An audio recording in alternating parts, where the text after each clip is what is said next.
Incident మీతో share చేసుకోవాలని చూస్తున్నాను.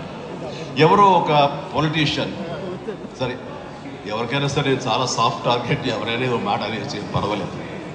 అలాగా ఒక పొలిటీషియన్ నన్ను అకారణంగా, నేను ఇప్పుడు పాలిటిక్స్ చాలా దూరంగా ఉన్నా సరే నా గురించి ఏదో అవాకులు చవాకులు ఆయన పేలినప్పుడు ఆయన మరొక చోటకి ఏదో ఒక ముంపు ప్రాంతానికి ఆయన వెళ్ళటం జరిగింది. అక్కడ ఒక స్త్రీ, ఒక ప్రౌఢ, అది మిడిల్ ఏజ్ ఉంటుందేమో, మిడ్ ఏజ్.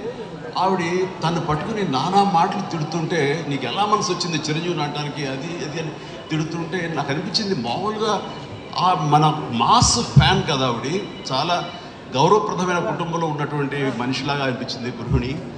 ఆవిడ ఎందుకు అంత ఇదిగా మాట్లాడుతుంది, ఆవిడెవరు, ఆవిడ చూస్తే మామూలుగా సినిమా ఫ్యాన్ లాగానో చిరంజీవికి వీరాభిమానిగానో కాదు, ఇంకేదో ఉందంటూ నాకు అనిపించి ఆవిడ గురించి తెలుసుకోవాలని మన జర్నలిస్ట్ సోదరు ఎవరినో పంపించి తెలుసుకోవాలంటే వాళ్ళు చేసినటువంటి ఇంటర్వ్యూలో విజువల్స్ నాకు చూపించారు. ఏంటమ్మా అంత ఇదిగా, ఆయనకి వీరాభిమానం అంటే అభిమానం సినిమాభిమానం కాదయ్యా, ఆయన వ్యక్తిత్వానికి అభిమానం అంటే చెప్పినప్పుడు నా మనసు టచ్ అయింది.